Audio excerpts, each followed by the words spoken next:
questions and you want answers. Welcome to the Q&A show. Good evening. Thank you for joining us. It's live. It's Monday evening, and it's April the 22nd, I believe. If not, don't worry about it. When you get a repeat, it doesn't really matter. But today's guest is very special. He was once with us a few months ago on a Q&A, and tonight we have him live in our Spanish studio, and that's Phillip Day. Good to be here, Howard. Thank you very much. Thank you for having us. Now, Phillip is founder and author of the Campaign for Truth in Medicine, and also the most important thing is, I think you better start when we're talking about medical things, is tell us who you are and tell us who you are not.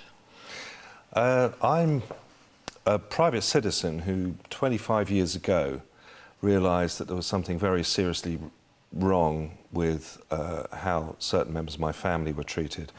And I also realised that the public was getting alarmed at why it was that the doctors who were treating them for these various illnesses hadn't received the most important part of their training, namely nutrition.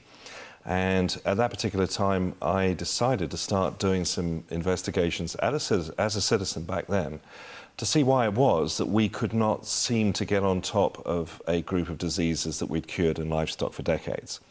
And why it was that we had the brightest and the best wandering the corridors of our leading medical institutions with unlimited budgets, and we were still suffering from these diseases like cancer and heart disease and all the rest of it. And that basically started a campaign with me, which has been going on to this day. I've done 14 books on health, and I speak all over the world on the citizens' view of the type of healthcare they're paying for. Because let's face it, this is where our tax money goes, so as citizens we should be very concerned about what we're getting for our money. And frankly, I don't think it's good enough.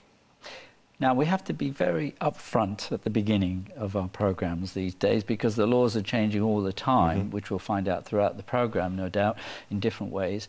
But to make it clear that what you cannot deal with health issues, do you want to spell that out? Yeah, we don't. I'm not a doctor, I'm a researcher and an author. So we don't treat people. My job, and the most exciting part of the research that we've been doing, is seeing what's really working in the clinics.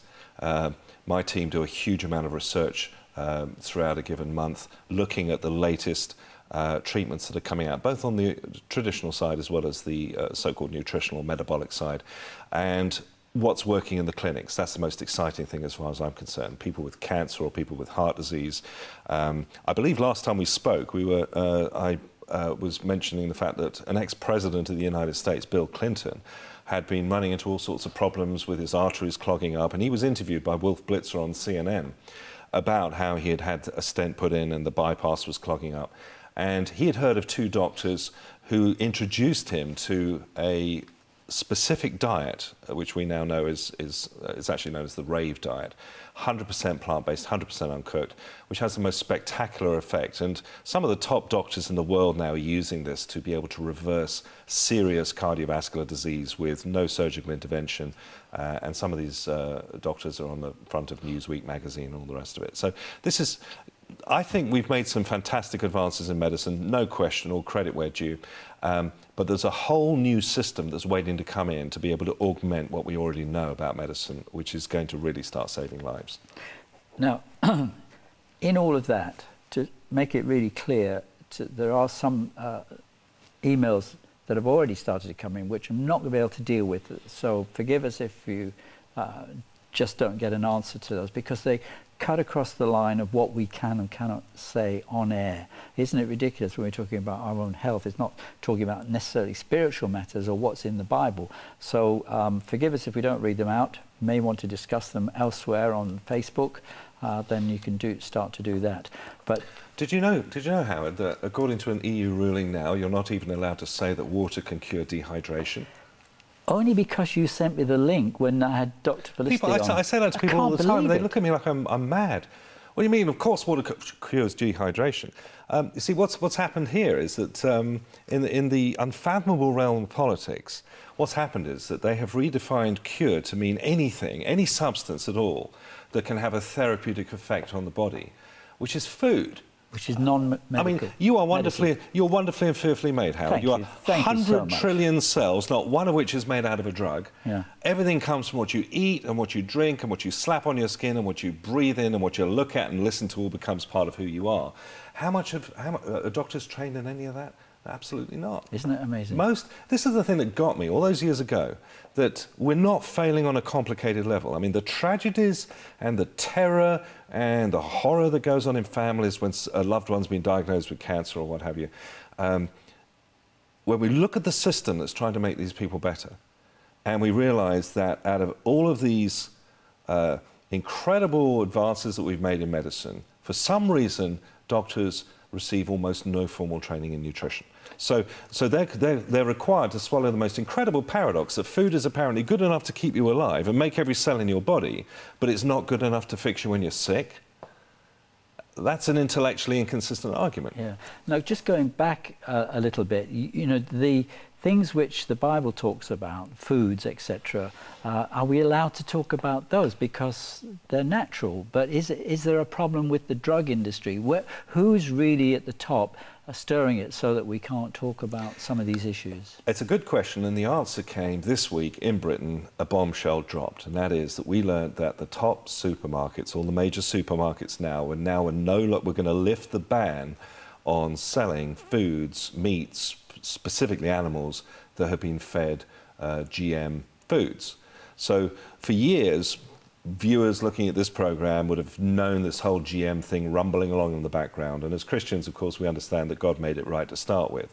And there's a very fascinating philosophical war going on, which maybe we'll just cover. But now you walk into a supermarket, you don't know the history of what you're about to eat.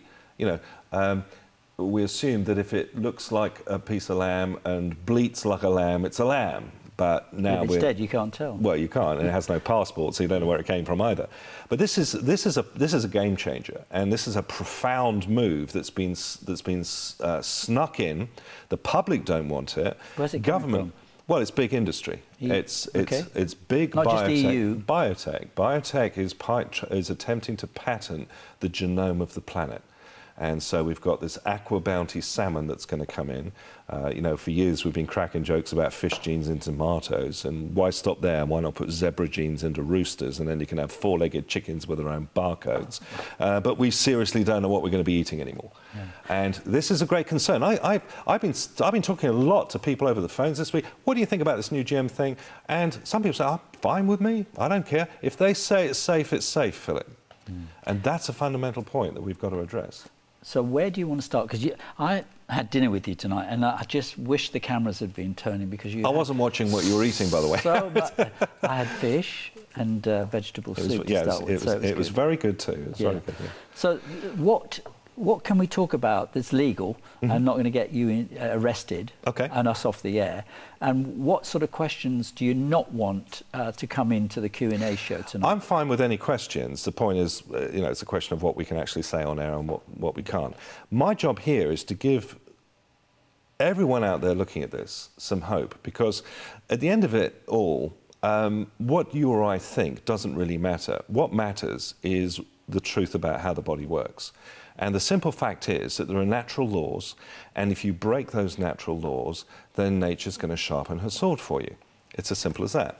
For instance, we have a philosophical war going on between the traditional medical paradigm that essentially comes at the problem from the point of view that if you're sick, nature's weak, and if you want to get better, then it's going to have to be doctors and their life-saving medicine.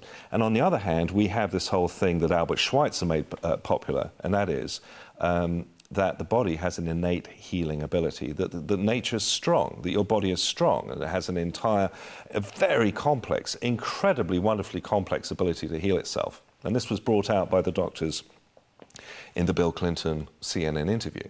And that is that the body has an immense ability to heal itself if we give it the chance to do so. So I think if you want to be healthy, and we all do, and if you don't want to be one of 80% of the people who are going to commit suicide by lifestyle, that's the current Where you were going then? Yeah, okay. I mean, yeah. essentially, but it's only because what we're eating is damaging our health. It's what we're eating, it's how we're doing it, and whether or not we care enough to be able to change the path we're on. But to be fair to the larger community out there, even with the periodicals and newspapers, etc., they are giving it a lot of, if you like, airspace and time into the things that we are eating. And a lot of things coming out, no processed foods, especially processed meats, and meat in general, don't eat as much. So it is being talked about. So just to give us a little bit of background on what the Bible is saying about these things, and perhaps why we should have belief that what the Bible says is worth taking note of, because these are some of the things we talked about over dinner, and just some of the things in the Bible that you could say this makes sense, and it's only in the last perhaps 100, 200 years that we've recognized the validity of certain things in Leviticus, for example. Yeah, I mean, I think one of the most provocative things that occurs in the Old Testament is that you have Moses, who was trained in all of the wisdom of the Egyptians, and they've studied some of the relics dating back from that period. Papyrus Eber was one of them, dated around about 1550 BC. And in it, you have these amazingly disgusting remedies for baldness and various types of illnesses that you get. We would view it a bit sort of Harry Potter-esque, Eye of Newt and, grease of pig's ear and all this sort of thing. And what's remarkable is that Moses was trained in the wisdom of the Egyptians. He would have known all this. And yet, when we come to look at the Bible, none of that is in there. None of it. Now let's just remind ourselves that the Egyptians then were extremely clever people, intelligent, Pythagoras theory. And they ruled the known world. I mean, all the things that they architecturally built, which seemed impossible. How did they do that with the pyramids? And given the fact they didn't have the huge cranes in those days, etc. So, why is it then that Moses didn't incorporate any of that when he gave the early laws to the Israelites? The other question you've got to ask is, how did Moses know to tell the Hebrews to circumcise on the 8th day? Absolutely. When now we know that vitamin K and prothrombin are at 110% or whatever, and that's the day to do it and not 2 days before or 2 days after. How did Moses know that? Was it trial and error? I don't think so. So this is evidence, of course, and a lot of scholars are looking at the scientific statements that the Bible makes, not only in the creation-evolution debate and that whole war, but also the Bible is unique as an ancient document in making a lot of scientific statements that beg to be challenged. Good. Give us some examples. Yeah, I'm saying this as a platform on which to give other information from the Bible, you see. Well, we have there's 13 steps in the creation mentioned in Genesis that are in the logical scientific order and that have been proven to be so. And the odds of that happening are staggering. We also see that the scientific statements that are made in the Bible, for instance, with regard to medical matters, when we get to Deuteronomy 23, verse 12 to 13, here we see really over the last 200 to 300 years, literally millions of people have died from cholera, from diphtheria, from typhoid, because of bacterial contamination. These are bacterial problems caused by human waste. And yet back in Deuteronomy 23, the law was laid down that if you wanted to do your business, you went outside the camp and you dug a hole and you covered it up and went back into the camp again. So we had to learn that lesson the hard way. And again, you get to Daniel chapter 1 and you look at the Daniel diet as come to be known. There's some provocative verses through the Bible that I deal with in my book Origins, and also some incredible statements that are made. For instance, in I think it's the book of Job, it talks about the Pleiades star constellation being gravitationally bound. Now, I was speaking to a professor in MIT in Massachusetts, and they said they've only come to realize that the Pleiades constellation is gravitationally bound just in the space of the last decade or so. And yet this is information that was contained in one of the oldest books of the Bible. And so we would expect that if the Bible is really what we're told it is, that we would expect to see information there that's true and correct. It stands today after thousands of years. And stands under the most rigorous scrutiny as well. And there's one more I'd like you to share with us.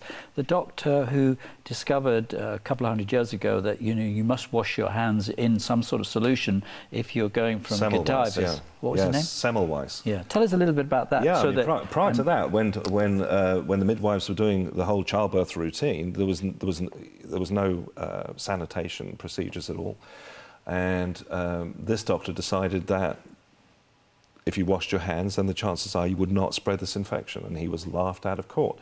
Another good example is between 1600 and 1800, 1 million British sailors perished from scurvy. And going back even further than that, when they set off on these lengthy voyages across the oceans, it was very common for them to double up the crews because half of these people would die from this terrible scourge called scurvy. Nobody knew what it was. Was it evil vapors coming off the sea? Whatever it was, they couldn't fathom it. Richard Hawkins made landfall down in South America, and the locals came out and helped him, and his crew, a lot of his crew were dying of scurvy, and they gave them the fresh fruits and they recovered, and that made an impression on Hawkins. He went back and reported this and was completely ignored. Jacques Cartier, a French mariner, his boats got iced into the St. Lawrence River, and he had to spend the winter there, and his men began dying of scurvy. Help came from an unexpected quarter where the local Indians came out, took a look at Cartier's men, saw what was happening, brewed up maritime pine bark, which is rich in vitamin C, and gave it to his men, and most of them made recoveries. And that would be simple. That would be as astonishing as us seeing a stage 4 cancer patient just literally coming back from their situation. And so he goes back and reports it to his authorities when he gets back to France. And what is the response? Witch doctor curses of ignorant savages. Mm. Oh. And it's only until we get to John Lint in 1857 when he starts to do a series of experiments, because the whole scurvy issue in the Royal Navy was of such embarrassment that he said, add limes to the provisions. And then we became known as limeys. And a number of expositors and commentators have said this is the reason that the Brits ended up with their empire. This improbable group of islands off the northwestern coast of Europe suddenly have red over a quarter of the globe. And can travel those distances by sea and not still maintain their crew. And not get sick. Because of the lime. Why? Well, here's the thing. Yeah, limes, lemons, but imagine, Howard, imagine that you were there and you went up to those doctors and said to them, hey, you know this scurvy thing we've got? Just put limes and lemons into the provisions. What kind of reaction would you have got? Well, you'd been laughed thrown out of the overboard. room. Laughed out of the room. Yeah. We're doctors, we're the scientists, who are you? We know what we're doing. So this staggering, as I said, we're not failing on a complicated level. Scurvy killed millions of people, millions of people. Yeah. And here we are today in the same situation where now we're confronting things like heart disease and stroke and cancer, diabetes. In fact, the top 6 causes of disease death have often been described as nutritional deficiency diseases. They're eating disorder problems. So just to clarify one point, when you were talking about the doctors cleansing themselves, washing them in some solution to clean themselves up from going from the dead people to the people giving birth, that this goes back to the book of Leviticus and the early Bible. Back to the early laws. Because of cleanliness, and it was anybody who touched a dead animal or a dead thing had to stay out of human contact with others for 7 days or something, a long period of time. We also see the proscription of the consumption of pork, which is an interesting one, because right now a lot of secular commentators will look at Islam and they look at Judaism or Christianity and they say, well, this whole thing of not eating pigs, that's just being religious. Well, actually, you ask any master butcher when he's cutting pig carcasses, he'll say they find tumors, maggots and worms in there. And there's nothing wrong with piggies. Pig is a God's clean-up team. And there seems to be a natural law that says don't eat the garbage man. And this was a practical measure to keep diseases out of the camps. Now, does it apply today, yes or no, without getting into any religious arguments over it? Well, there was a study done in 1983 that was published in Biologic Therapy, the adverse influence of pork consumption on human health. The conclusion of that report was that pork is a quote-unquote homotoxin. And we know that there's nitrites and all kinds of problems with the production of pork in luncheon meat and all the rest of it. And people are pretty unclear. I mean, I get emails from America all the time. OK, well, I understand about pork, but what about ham? And it's like, it's pork. All right, then sausages. It's pork. Prosciutto, pork, hot dogs, and horse meat. And horse meat. Yeah. And so people, we're getting to the point where we don't even know where a lot of the food is coming from. You ask the average child, where an egg comes from? And, and they wonder what plant it gets plucked from, you know. And this An sort of eggplant. thing. An eggplant. Very good. Yeah, very good. Now, But no, to your point in terms of the Torah, I mean, this blizzard of 613 laws that are laid down in the Torah are not there to ruin our fun. This is the God of the universe. This is the creator of the universe saying, this is the system, and this is basically how you want to run the system so you get the benefit, so you don't hurt yourself. yeah. And now, going to one character in the Bible who really bears this out about what you eat is and how it affects even your countenance is Daniel. Yeah. What have you got to share on Daniel? Well, there's I want you to give the story rather than me. Yeah, there's the famous Daniel chapter 1 where the southern house of Judah is taken into captivity after Nebuchadnezzar ransacks Jerusalem, and with them goes a teenager called Daniel and his 3 mates. And these are very bright boys, so they get brought into Nebuchadnezzar's court. This is a pagan court. They're eating all the things that have been proscribed by the Torah. And Daniel not only doesn't like the idea of eating that, but he doesn't want the dainties and the sweetmeats and everything else you'd pick up in a baker's shop today. Now, he's being looked after by a eunuch, or perhaps one of the senescals, as we would call them, and he says, well, I don't want to eat the queen's dainties. And this guy starts to get worried because he's in charge of making sure these Jewish boys are well fed, and he says, if you start to look lean and scrawny, it's going to cost me my head. So Daniel says, I'll tell you what, just feed us the vegetables, just vegetables only for 10 days, and then if we don't look great, then fine, we'll do something else. And sure enough, after 10 days, their countenance is fat and full and all the rest of it. Now, this has kind of been taken out of context, and a lot of people leap on that, especially vegetarians, and go, oh, well, that's just proof that you can't eat meat and all the rest of it. We know scientifically we're classified as omnivores. Mm-hmm. So the Bible is not preaching vegetarianism here, but it is making an important point about plant foods. What we've since found out about plant foods is that they have an astonishing complexity to them that we're only now just starting to understand. People talk about, well, yeah, I have a healthy diet, but then I have the supplements, and then they'll sit there and talk to you all day long about the supplements and ignore the food. You pick up a tomato, they reckon there's about 10,000 phytonutrients in the tomato, most of which we haven't even named, let alone discovered. But it all goes towards this incredible miracle of life. And of course, back in Darwin's day, the cell was considered to be something very simple, but we now know after World War II the cell is incredibly complex. I mean, unfathomably complex in terms of the molecular machines that run around and the power plants inside the cell and the trash disposal facility and the army to repel invaders and all of this sort of thing. Yeah. And all of that comes from what you put on your dinner plate tonight. Yeah. There's so much. This is brilliant. I'm going to tell you that Philip's with us for most of the week, so you'll have him tomorrow night as well on Q&A, and also on Thursday night, and hopefully one of our mornings this week. Philip, some of the other things that I'd like to talk to you about there was like going back to the diet that Daniel was on. Would he have eaten some meats? Yes. Yeah. Because the point was the meat had to be hung, it had to be kosher. It couldn't. They weren't going to eat the blood. The vegetable side of it is interesting from the point of view that we also get a hint that prior to the flood, everything was vegetarian. In fact, we have this very enigmatic verse in Genesis 1:29 about eating the seeds of the common fruits. We now know that the seeds of these common fruits have a substance that's been named vitamin B17, which is a nitrilicide. And we know that when animals get sick, they seek these out. If dogs get sick, they go and browse the vetches and eat the grass and all the rest of it, which we know dogs generally don't do. But it's interesting that animals have been programmed, some of them, like horses, to self-medicate. And when we study these, Hoxsey studied the types of plant foods that these animals were eating and found that they contain high levels of nitricides.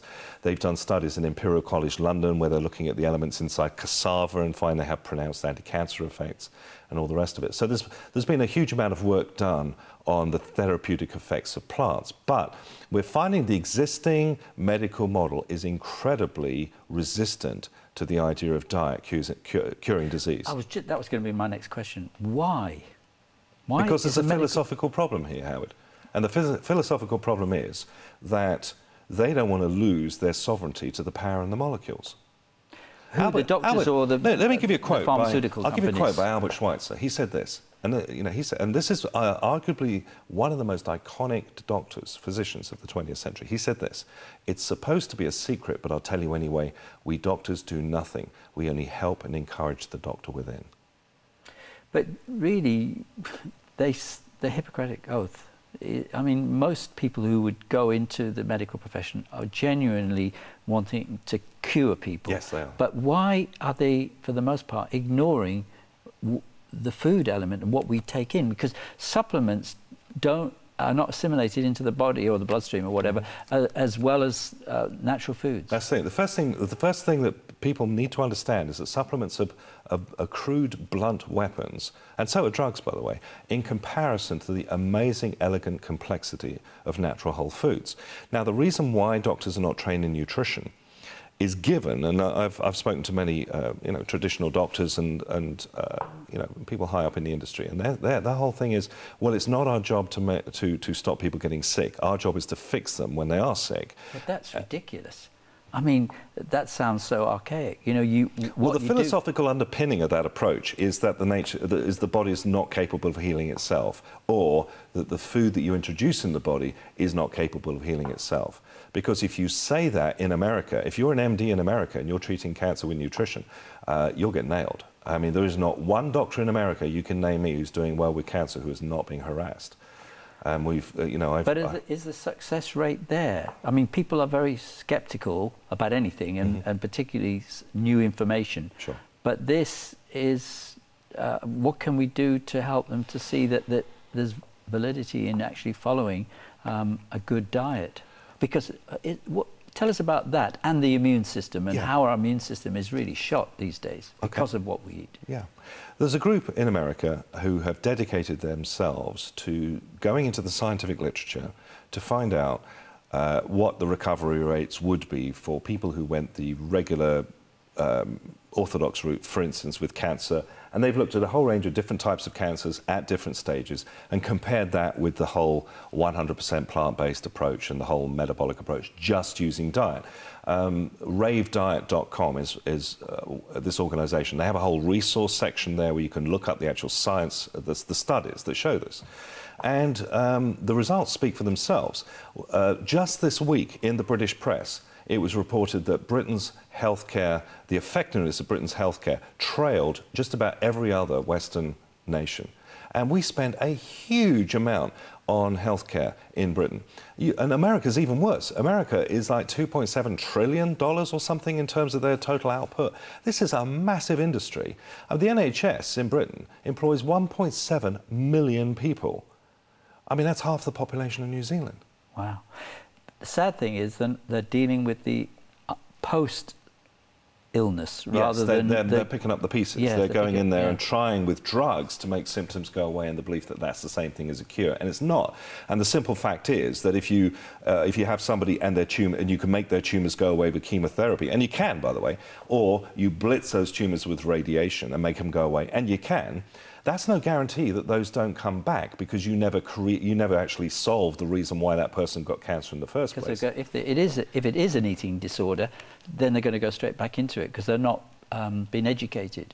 Well, I've had doctor after doctor after doctor say to me, the cure for cancer is the immune system. We've known it for 80 years. If somebody whose cancer does not strike healthy people, and if somebody has a shot immune system for whatever reason, then you will start to see this disease take hold. Fungus will take advantage of a poorly policed system, and studies have been done on this going back however far you want to go.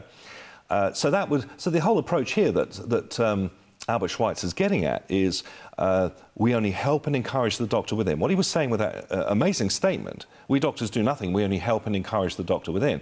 What he's saying there is, if we're going to do our job properly, what we should be doing is taking somebody who's sick, and we're going to just adjudicate the conditions necessary to galvanize that person's body to be able to take care of the problem.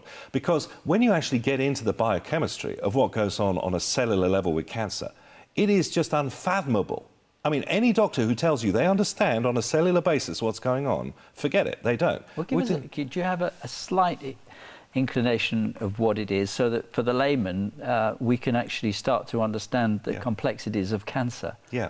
Number one, just envision 100 trillion cells. I mean, we can't. That's a number so big we can't even figure it out. Like every time you look at somebody walking down the street towards you, they're comprised of 100 trillion cells. Now, in each of those cells is a micro-miniaturized factory that's actually far more complex than the entire Toyota complex in Japan. Is that microchondrial or something? It's Yeah, well, that's just the engine inside it. But you're dealing with complexity here that is astonishing. And what actually amazed scientists, when we got the electron microscope after World War II and we could actually look inside the cell, Darwin's theory was toast. I mean, the whole thing with Haeckel and Darwin was that the cell had to be something simple to have crawled out of the prebiotic soup and then evolved into the splendid creatures we are today, in spite of the second law of thermodynamics, Howard, that actually states that we're devolving back into pond scum.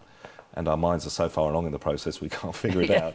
But anyway, when we got to the end of World War II, suddenly this immense micro world opens up before us, and jaws hit the floor. Then you have Crick and Watson coming across DNA. And this was the absolute final nail in the coffin for evolution, because DNA, a 3 out of 4 error-correcting digital code. That has your DNA in each cell. It's about 6 foot long. It contains 3 to 3.5 billion pieces of unique information to you on it, comprising a 4-letter language. It's a digital language. It's got stop and start computer bits to pass or punctuate the assembly instructions of every protein in your body. Amazing. And I said to my tutor in Charterhouse, that lot came from the Big Bang? Yeah. I mean, that's like trying to convince you that the dictionary came into existence after a big explosion in a print shop. We're dealing with an organizing principle here that is transcendent. And let's not just go, oh yeah, let's not yeah it. I mean, we're dealing with a fundamental game-changing principle of organization here that is superhuman. Okay. And all of that is made from what you put on your dinner plate tonight. And the other day when I was on a radio show, a doctor said to me, oh, here comes Phillip Day with his theories on alternative medicine. Well, how alternative is food if it's making every cell in your body? Yeah. Think about it. Yeah. Now, for this few cynics that watch Revelation TV, a few? Yeah, just a few. They let us know who they are. They're easily identifiable. Anyway, the thing is, putting our faith aside, the Bible aside, try and put, a daily intake of food that you think would help us to stave off some of the diseases, modern diseases that are prevalent. You can come at this by just understanding a couple of very basic principles. For instance, we have a major problem with Alzheimer's. So the first question you've got to ask is, why do they call it Alzheimer's? That was named after Dr. Alois Alzheimer in 1906. So my next question is, why don't they call it Shakespeare's disease, right? Which is to be or not to be? No. Oh, sorry. Or even, why not King Canute's disease? In other words, why was it not around back in Shakespeare's day? It became evident that we had a problem, and it was named after this guy in 1906 because something happened either on 1906 or even a little bit before it. In other words, this came on our radar at that time. Another disease would be Lou Gehrig's disease or motor neuron disease or ALS. Who was Lou Gehrig? Most people in Europe haven't heard of him. He was the David Beckham of the baseball world in America in the late 1930s. And he went into this whole motor neuron problem, and he was a famous guy. So all of a sudden, we've got this new syndrome, and they named it after him. The point is that these diseases are appearing at a particular point in our history when we're messing with the food supply or we're introducing new chemicals in. Now, what we've seen from study after study, and there was the big China study that was done by Professor T. Colin Campbell, where he found that excess consumption of proteins, specifically animal proteins, were harmful. Nothing wrong with eating meat if that's your thing, but it's the degree to which we're eating it. If you go back and look at the diets prior to, say, 1850, 5% of our diet was animal products. It wasn't that people didn't want to eat more. They couldn't afford it. They couldn't afford it because there weren't the subsidies. And then you had no refined foods because we weren't into that yet. And you had 95% plant foods, a lot of Natural which were eaten raw. Yeah, they were natural, they weren't GM'd or anything. Yeah. And they weren't slathered up with fungicides and chemicals and all the rest of it. Once you get the other side of World War II, and then we move into the 60s, and then we start to see these animal subsidies going into the animal products industry, then you start seeing the refined foods. The amount of animal products in the diet rockets. It goes up to over 40%, with many people. We now have 51% of our diet, in addition to that, refined, and we now have about 7% plant foods. So the plant foods have taken a dump. Now we've got eating disorder problems, heart disease. The top 6 causes: heart disease, cancer, stroke, pulmonary lung disorders like COPD, emphysema, that sort of thing, diabetes, Alzheimer's. We've got them. Where were these in 1700? We weren't dying of that sort of thing. We were dying of the other diseases back then. But can we be sure of that? Because it's just a matter of information, you know, recorded information. Yeah. Yeah, you can be sure of that. We know heart disease. If you go back and look at the Framingham Heart Study, went back and saw that heart disease was something that was so minor it was a footnote. And people were having problems, but it was a minor thing. It wasn't something that was... We were dealing with smallpox, we were dealing with cholera, we were dealing with diphtheria and typhoid. Those were the things that were killing us in the 1800s. So heart disease and cancer had always been around. And I do a very interesting study of the kings of England. I mean, when they weren't being hacked to pieces on the battlefield, what were they dying of? Stroke, because of the high level of meat consumption that was going on.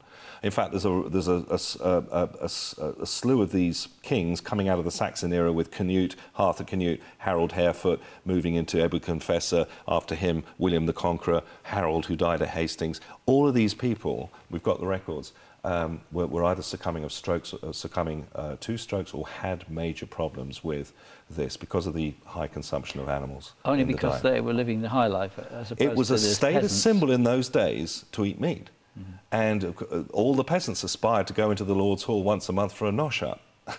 So that's not so bad if you go in once a month. Yeah. That was the Saxon, that was the lordship system of Saxon England. I think, so that background now shows that we can... What we've got to look at is the animal to plant food ratio, and we've got to look at the cooked to raw food ratio. These are the 2 major indicators that we've got to look at. And the indications seem to be to get the animal products percentage down under 10% of the total diet, and your immune system is going to function much better if at least 55% or more of your diet is uncooked. Mm-hmm. Emails, texts coming in. Just to remind you, this is live. It's Monday, the 22nd of April. Phillip Day is with us, and it is an opportunity, live at revelationtv.com. Also, the text number and all the information will come on your screen, as will the information of how to get onto the website for Credence. Is it .org? Credence.org, yeah. Yeah, and that's where you can find out more information from Phillip Day. Hi guys, are corn meat free products are nutritionally good for us? Asked Steve. Sorry, are?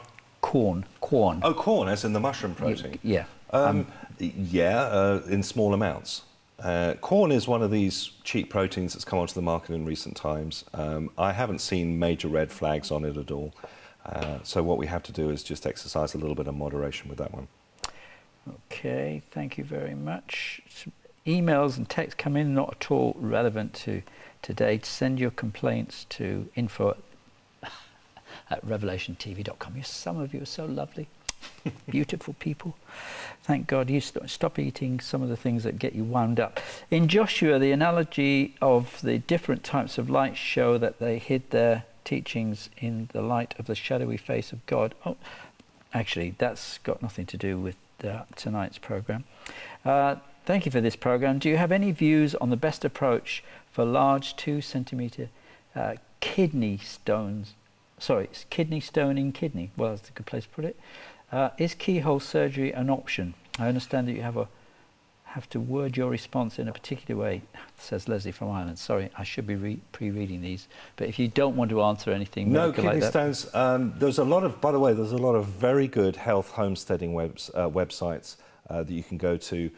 Many people know about Dr. Joseph Mercola, and I believe he does a whole section on this at Mercola.com.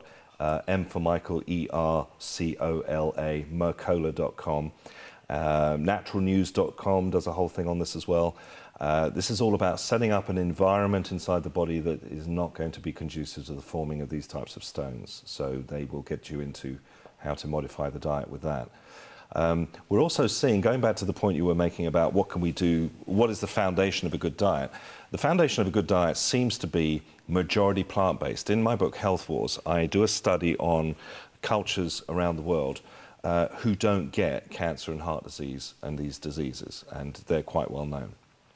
What's interesting about these is when you study them, none of them are pure vegetarian. And a lot of them are, of course, not industrialized. They're all non-industrialized, so there's no chemical fertilizers or what have you. So over the years, what we've seen is that people who are adopting these types of diets, and in fact, the doctors who were talking about Bill Clinton's, President Clinton's situation, were talking about the RAVE diet, which is a plant-based diet. And the studies are showing that plant-based diets, the vast majority consumed raw as a tool, not as a life sentence, as some people would view it, but as a tool to get people out of trouble in a hurry, is highly effective. It's by no means the whole picture. But when we, again, there's arguments going on in the scientific circles about some people saying, well, when you cook food, you destroy the nutrients in the food. And that's absolutely what science is showing. I mean, no organic material, no living material, when you heat it or cook it, is going to be better than when you started it. Because of the destruction of nutrients. We know that certain nutrients like enzymes and vitamin C and even proteins, Max Planck Institute, of course, did a whole thing on this, are very fragile and can be destroyed through sustained heat. Not steaming necessarily, but sustained heat. So I found it fascinating, when I started looking at these studies, I found it fascinating that here we live in a 21st century civilization with supermarkets on every corner, and yet the top 6 causes of disease death in most industrialized nations are eating disorder problems or diseases of chronic malnutrition. And is this to do with us cooking the food? We've got a celebrity chef on TV every night showing us more inventive ways of murdering our food. Could it be this, or is it something else? There's a very interesting analogy you can turn to, Howard, and that is our pasture livestock don't die of human diseases.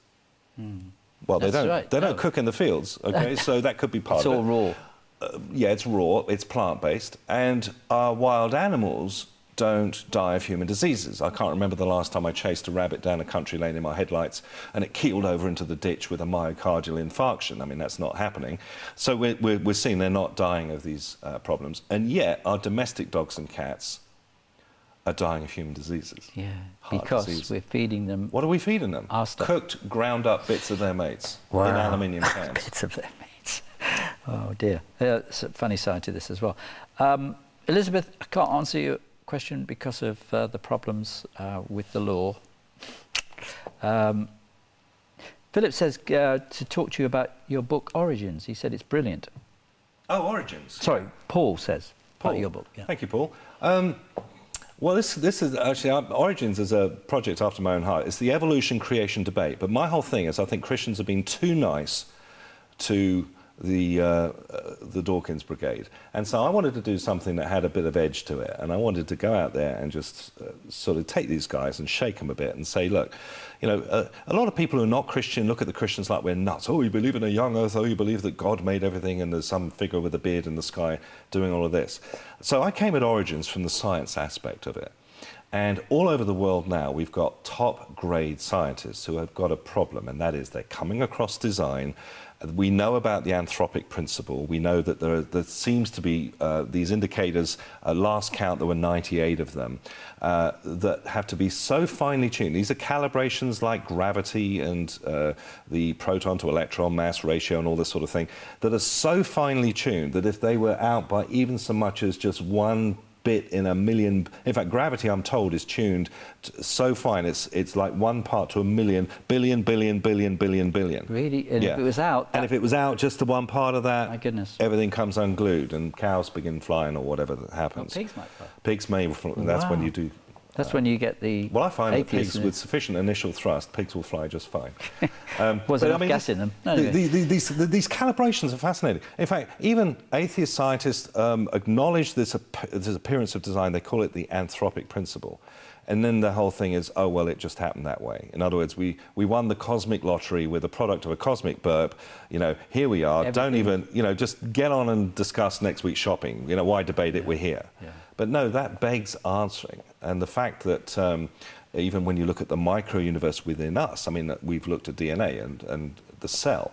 And the other thing that bothered me a lot was a statement that Darwin made, which I cover in my book, Origins. And that he said, I can't see how the eye could ever have evolved, because the eye is made up of multiple subsystems, none of which have function in their own right, until they're all together. So they would never have you know, the iris on its own or the optic nerve on its own could never have evolved on its own because it would never have been selected because it had no functional precursor. And the liver's the same, the ear. I mean, you look at these super systems comprised of multiple subsystems. Next time you stick, am I allowed to mention brand names, Domestos down the toilet to kill bacteria, these bacterium, in fact, a bacterium has a whippy tail, a flagellum, which scientists now know is a 40-component outboard motor. No. It's a forward and reverse, water-cooled, proton force-loaded outboard motor, and it has to go together in a certain order.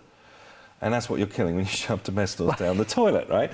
So all over the place, they're finding in the micro world machines.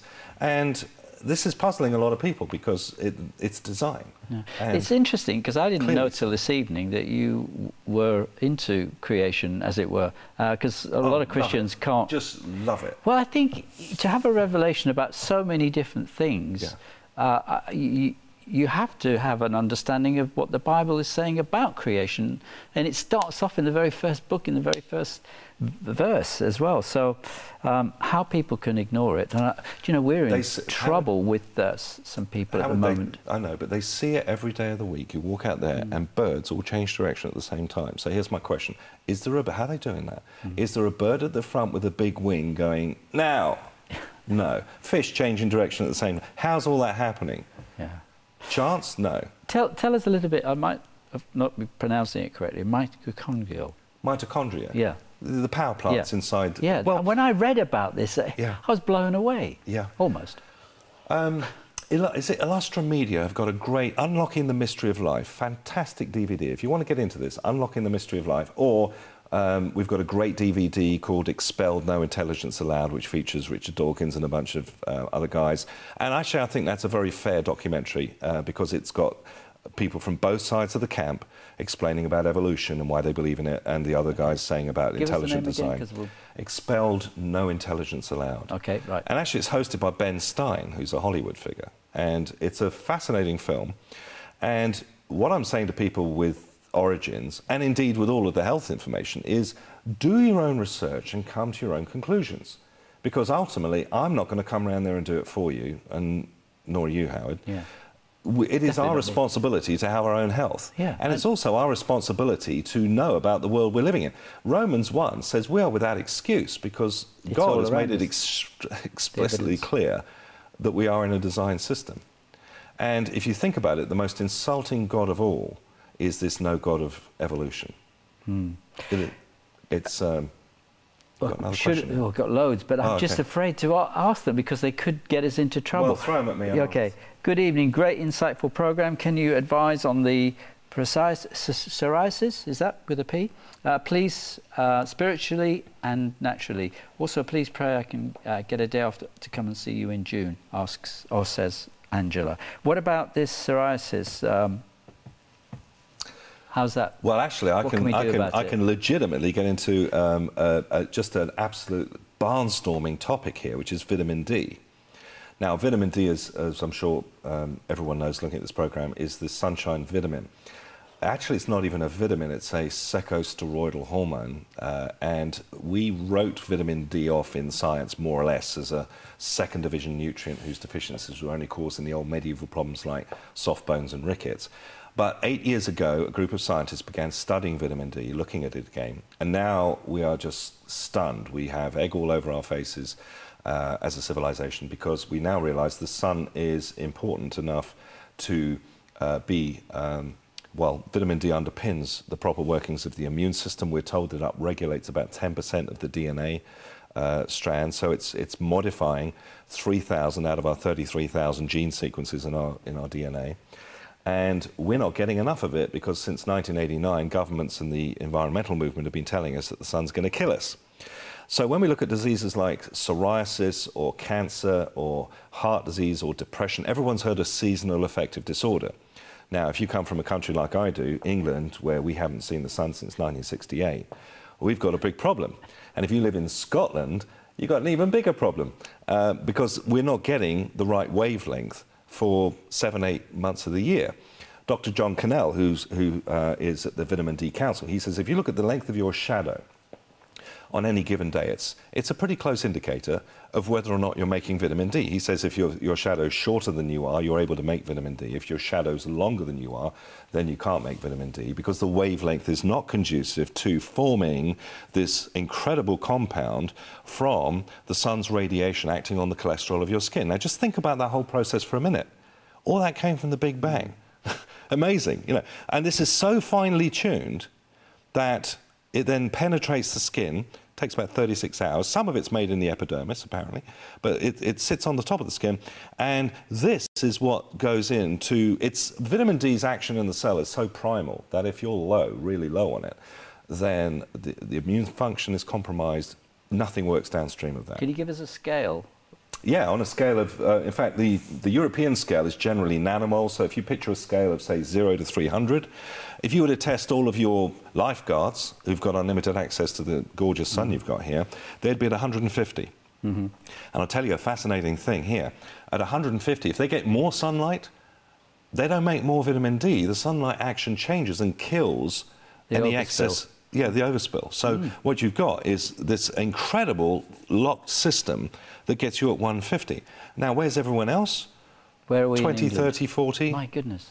And they're still thinking, in fact, science is still saying, well, if you're 50, you're okay. Well, we now know that's not the case. So where's the optimum? Well, the optimum is up near the lifeguards. But what are we getting in the United Kingdom, for example, say Manchester? I work alongside a lot of doctors and speak to them a lot about this, and they're saying that pretty much 95% of the British public is vitamin D deficient. And get this, Howard, when I go down and do speaking engagements in Australia, which is a country with more sun than is decent, 95% deficient. Why? They're all being told to stay out of the sun because the sun's going to kill them, or slather yourself up with carcinogenic sun creams. And they've got this whole slip, slap, slop program down there. Kids go to school with hats on. That's not to say that the sun can't barbecue to the point where you'd get a problem. But you know what they're finding in science? They're finding that the vast majority of people with melanoma are office workers. Because? They did a study in America that showed that 200,000 Americans are dying each year from vitamin D deficient cancers because they stayed out of the sun because they didn't want to be one of only 1,500 who were dying from classic barbecue melanoma. So get the picture. For every one that is dying from being fried by the sun, and by the way, they probably wouldn't have got melanoma if they were vitamin D deficient, vitamin D optimized, and had a brain in their head and not barbecued themselves in the first place. But for every one that's having that, 200 are dying because they're getting spooked and staying out of the sun. Yeah. So the sun is good for you in regular amounts. Now, going back to psoriasis or multiple sclerosis, you look at multiple sclerosis is latitude dominant. You know, as you go further north, they've done studies again showing that as you go further north, with the sunlight. Connected with sunlight. So the first thing that doctors would do, proper, metabolic doctors would do, and they're not training the regular doctors on this at all, is that they would do a vitamin D test to see if you were low, because if you were low, that would be the first thing that you would sort out. And it's not just that; it's cancer, it's coronary heart disease, it's rheumatoid arthritis. I mean, I've been sitting there monitoring and making notes of all of these headlines and all of these news items that are coming out saying, "Oh, now this study says that if you've got depression, get your vitamin D tested, especially if you've just come out of a bad winter." Okay. Good opportunity to talk about sunbeds, just very quickly, because we're heading to the end of the programme. Sunbeds not the answer, though. Well, we've seen an attitude change on this, and I'm reporting on it. I'm not making the determination on it. And that is, there's a difference between magnetic ballast and electronic ballast sunbeds in terms of how they work or harm you. Clearly, going into one of these very popular salons that these kids do and just frying yourself constantly, you're going to get a problem. We're seeing that some beds, full-spectrum beds, are being used to try to raise vitamin D, but actually we're finding that supplementation does that very effectively in the clinics, according to what these doctors are saying, and a good old holiday too. Right, we're out of time to keep going through all the emails and texts, and I'm sorry that we didn't get to many. We've got tomorrow night, though, same time, same place, and same guest. So just to conclude in the next minute, what would you like to help our lovely viewers to know that will help them to get on board to help themselves? There are a number of excellent DVDs that you can get, not from my organisation, other organisations which we can cover, that are excellent. They've got doctors and professors who can't be here today for obvious reasons to tell you about it. But there are some excellent discoveries being made, and there's some great discoveries being made in traditional medicine too, and we need to know about them. Yeah. You need to know more? Join us tomorrow on the same show, the Q&A show. Thank you and good night.